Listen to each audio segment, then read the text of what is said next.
Un format un peu différent aujourd'hui. Je vous propose une hypothèse de l'état du marché d'ici 5 ans, c'est-à-dire d'ici 2030. Et pour ce faire, je vais me servir bien sûr de mon expérience terrain depuis une quinzaine d'années dans l'immobilier, mais je vais également me servir de la data qui est à notre disposition aujourd'hui. Et vous allez voir, ça permet de proposer des hypothèses qui ont un certain sens, en tout cas pour moi. On verra bien dans 5 ans si j'ai eu raison. Je vais bien sûr m'adresser aux locataires actuels et aux propriétaires actuels, et je préfère vous le dire tout de suite. Quoi qu'il arrive, des augmentations de taxes, d'impôts, d'énergie, de taux, de prix, peu importe, je suis convaincu que les personnes qui auront acheté un bien immobilier aujourd'hui, et si on en reparle en 2030, ils seront beaucoup plus en sécurité financière que ceux qui sont restés locataires. Et je vais bien sûr vous expliquer pourquoi. Tout d'abord, vous savez qu'on vit une période d'instabilité et d'incertitude. On le voit bien au niveau du gouvernement, mais on le voit plus largement au niveau de la géopolitique mondiale. Aujourd'hui, on a l'impression que l'inflation est maîtrisée. Donc l'inflation, pour ceux qui ne savent pas, c'est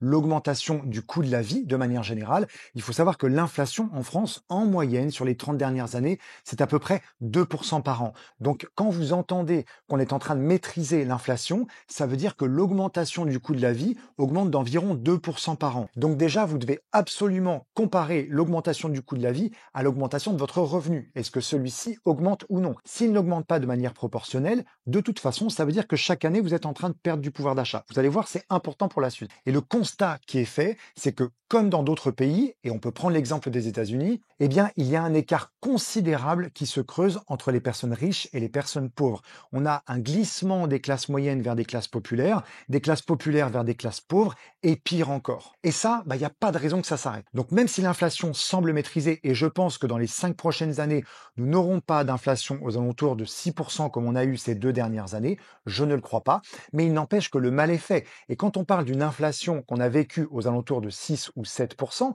en fait, c'est une moyenne. Comprenez bien que quand le prix des transports augmente de 6%, vous pouvez toujours arriver à trouver des solutions. Par contre, quand le prix de la nourriture augmente de 23% en 2 ans, comme on l'a vécu ces 2 dernières années, ça y est, le mal est fait, c'est trop tard en fait. Donc clairement, il y a une perte de pouvoir d'achat et in fine, un appauvrissement de la population. Mais cet écart se creuse parce que vous comprenez bien que quand les produits de première nécessité augmentent, tels que la nourriture ou l'énergie ou bien encore les loyers, eh bien ça n'a pas le même impact pour quelqu'un qui gagne 2000 euros par mois ou quelqu'un qui en gagne 7000. Maintenant, j'en viens directement au marché immobilier.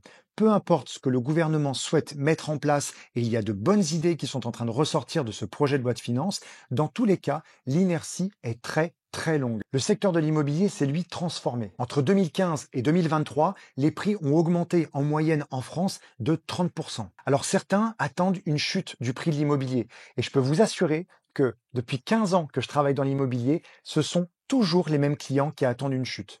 Et c'est triste en fait à constater parce que cette chute de l'immobilier ne va pas arriver. Et je vais vous expliquer pourquoi. En ce moment, on est en train de vivre une baisse des prix. Cette baisse, elle tourne aux alentours de 15% et d'ailleurs, elle va pas aller plus haut que ça. On voit déjà que le marché commence à reprendre, mais en plus, dans les autres pays européens qui aussi vivent des crises, eh bien la baisse du prix de l'immobilier tourne entre 10 et 15%. Et ça s'explique non pas parce que 15% est un chiffre magique auquel, ça y est, les Français peuvent de nouveau acheter de l'immobilier, c'est parce que quand on arrive sur une baisse d'environ 10 à 15% selon les secteurs, on retrouve un volume de vente cohérent par rapport à la moyenne nationale. Un volume de vente, c'est quoi? C'est le nombre de transactions qui ont été réalisées à l'année.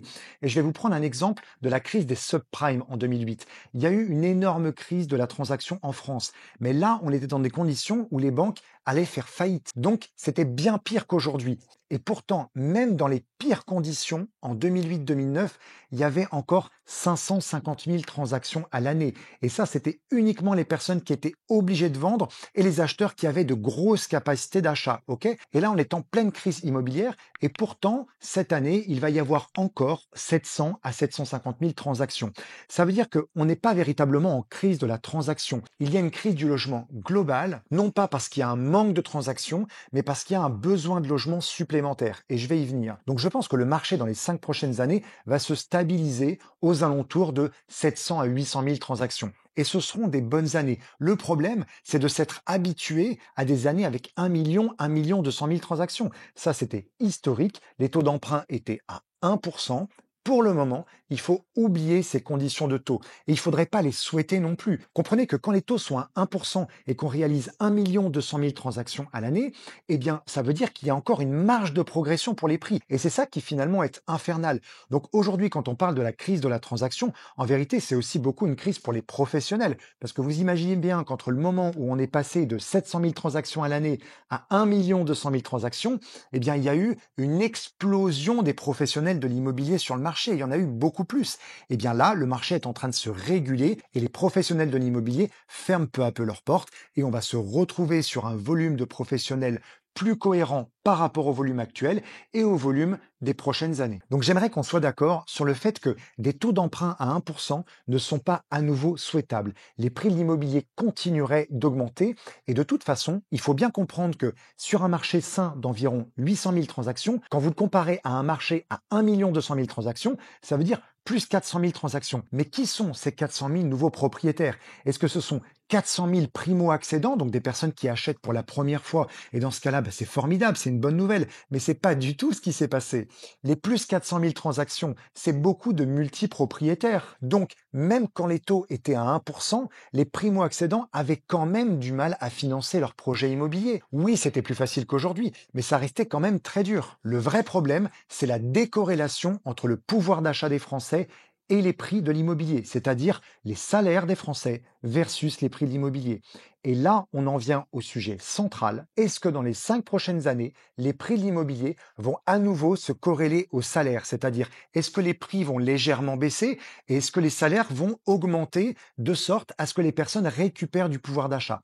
Eh bien, je suis convaincu que non. Je crois que ce marché d'environ 800 000 transactions par an dans les 5 prochaines années subira une forte disparité de la population. C'est-à-dire qu'on le voit déjà, et ça a été expliqué dans le baromètre des notaires, j'en ai fait une vidéo juste ici, les jeunes vont de moins en moins pouvoir devenir propriétaires. Aujourd'hui, ceux qui font le marché, ce sont les soixantenaires et plus. Ceux qui ont moins de 25 ans ont quasiment disparu du marché et les quarantenaires sont en train de perdre du pouvoir d'achat de plus en plus. Maintenant, je vous explique pourquoi les prix de l'immobilier ne peuvent pas chuter. Ils ne peuvent pas chuter pour les mêmes raisons que les prix ont explosé entre 2000 et 2005 et entre 2017 et 2022. C'est-à-dire, quelles sont les règles bancaires? Si vous devez prendre tous les critères macro ou microéconomiques et que vous devez en mettre un tout en haut, vous mettez les règles bancaires. Si les prix ont tant grimpé entre 2000 et 2005, c'est tout simplement puisque les banques ont ouvert la possibilité de durée de crédit plus longue. Il faut savoir que si vous demandez autour de vous à des gens qui sont devenus propriétaires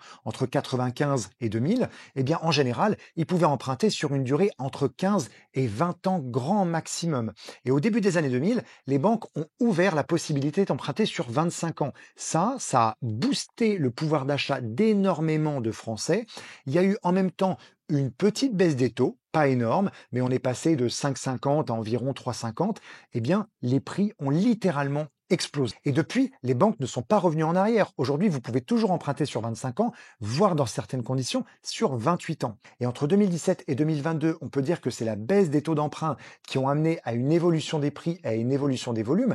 C'est aussi les banques qui vous permettaient d'emprunter sans mettre un euro d'apport. Imaginez quand même la situation. Des taux à 1% et 0 euros d'apport. Le risque pour le particulier, il est véritablement proche de zéro. Et c'est pour ça que beaucoup en ont profité. Si on tire le fil juste pour l'expérience de pensée, si les banques demain revenaient nous dire « Ok, vous pouvez emprunter sans apport ou alors on va vous octroyer la possibilité d'emprunter sur 35 ans », eh bien, on verrait encore une évolution des prix de l'immobilier. Pour revenir en arrière sur les prix, il faudrait véritablement que les règles des banques soient encore beaucoup plus restrictives qu'aujourd'hui. Mais ça ne peut pas arriver pour des raisons évidentes de croissance et de stabilité du pays. Les banques ne reviendront pas sur des durées maximum de crédit entre 15 et 20 ans. Et pour cette raison, même pendant une crise, il y a encore des Français avec du pouvoir d'achat. À partir de là, les prix de l'immobilier ne peuvent inévitablement pas chuter. Et pour ceux qui doutent encore, je vais vous dire pourquoi je suis convaincu que les prix ne chuteront pas pendant les 5 prochaines années,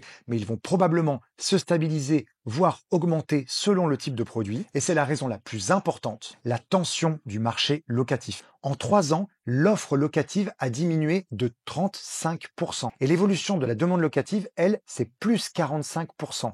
Et ce n'est que le début. On va faire très simple. Le secteur de la construction s'est littéralement effondré. Et quand on parle du secteur de la construction, il y a les maisons individuelles, mais il y a surtout les logements collectifs en immeubles. Et dans ces logements collectifs, il y a ceux qui sont construits et vendus à des particuliers, mais il y a évidemment ceux qui sont construits et vendus à des bailleurs sociaux, donc la création de logements sociaux. Tout ça, ça s'est littéralement effondré. Et il faut bien comprendre qu'un projet de construction, c'est environ 5 ans de travail pour un promoteur. Donc, ça y est, le mal est fait. Même si le gouvernement voulait relancer une machine, imaginons qu'on ait un faible déficit et une forte croissance, et que l'argent décide de mettre des milliards dans la construction immobilière, eh bien, dans tous les cas, nous n'en verrions les effets que dans plusieurs années. Donc, tout ce que vous vivez actuellement, les difficultés que vous avez à trouver une location et les propriétaires, ce que vous vivez de votre côté, c'est-à-dire une tension accrue du marché locatif sur votre logement, ça va continuer dans les prochaines années. Pour vous donner une idée, l'objectif jusqu'alors du gouvernement, c'était de construire 250 000 logements sociaux par an.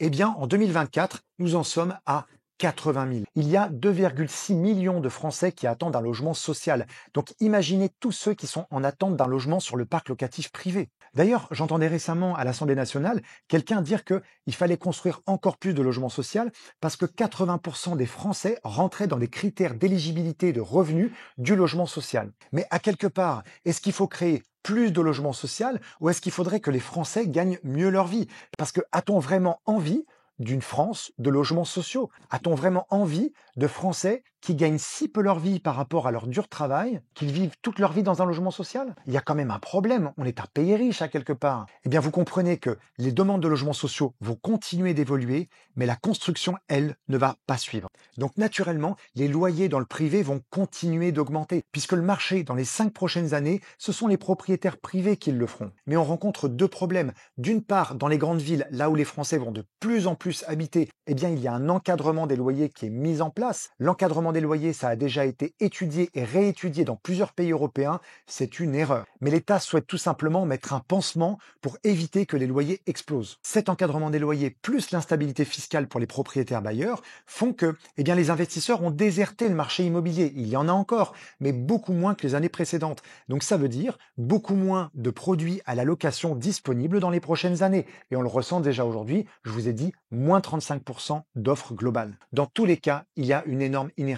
Ça veut dire que les loyers vont évoluer, même s'ils sont encadrés, ils suivront l'inflation. Et dans les villes dans lesquelles les loyers ne sont pas encadrés, eh bien, ils vont fortement augmenter. Donc, quand vous êtes locataire, vous allez vous retrouver dans une situation à payer toujours plus votre loyer. Comprenez à l'inverse que quand vous êtes propriétaire au moins de votre résidence principale, vous avez un crédit, disons, de 1 000 € par mois, eh bien, ces 1 000 €, quoi qu'il arrive, ils ne bougent pas. Même si on prend une inflation de 5% par an, ces 1 000 € restent 1 000 € jusqu'à la fin de votre crédit. C'est pour ça qu'on dit que l'immobilier est un moyen de lutte contre l'inflation. Parce que cette mensualité, qui représente une part importante de votre salaire tous les mois, elle ne va pas bouger. Et je termine par une raison qui va toujours pas arranger les locataires, malheureusement. C'est l'interdiction de location des passoires thermiques. Même si c'est un vœu pieux, très honnêtement, l'interdiction des appartements et des maisons en note G pour 2025, F pour 2028 et E pour 2034 vont faire sortir des millions de logements du parc locatif.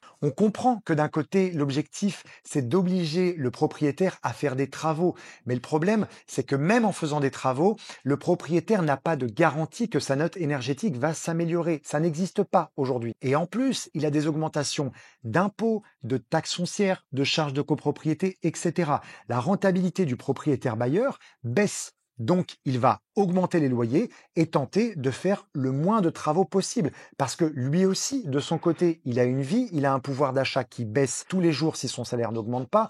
Pour lui aussi, l'énergie augmente, la nourriture augmente, le prix de ses vacances, le prix de sa voiture, de son essence, tout. Donc, il ne peut pas se permettre de baisser les loyers. Et en même temps, il ne peut pas se permettre de faire d'énormes travaux dans son logement. Il faut bien comprendre que beaucoup de propriétaires n'ont pas les moyens de faire ces travaux. On ne parle pas de 1 000 ou 2 000 € de travaux ici. Pour rénover un bien G et le faire passer en note D, ça peut être 10, 15, 20, 30, 50 000 € de travaux. Et si ce propriétaire ne peut pas avoir d'aide importante ou ne peut pas répercuter au moins une partie de ses travaux dans sa rentabilité, donc avec une augmentation de loyer parce que le loyer est encadré, eh bien, soit il ne rénovera pas, soit il n'achètera pas, soit il décidera de ne plus louer son logement. Emmanuel Macron Macron a prononcé une phrase il y a quelque temps qui m'a fait beaucoup de mal d'ailleurs, que j'ai pas apprécié. Vous savez, il a dit c'est la fin de l'abondance. Eh bien malheureusement, je crois que c'est vrai. Je crois que nous allons devoir renoncer à certaines choses. Pour certains, c'est bien sûr déjà le cas. Donc ce que je veux réellement vous dire, c'est que pour les 5 prochaines années, n'attendez pas une baisse importante des prix de l'immobilier.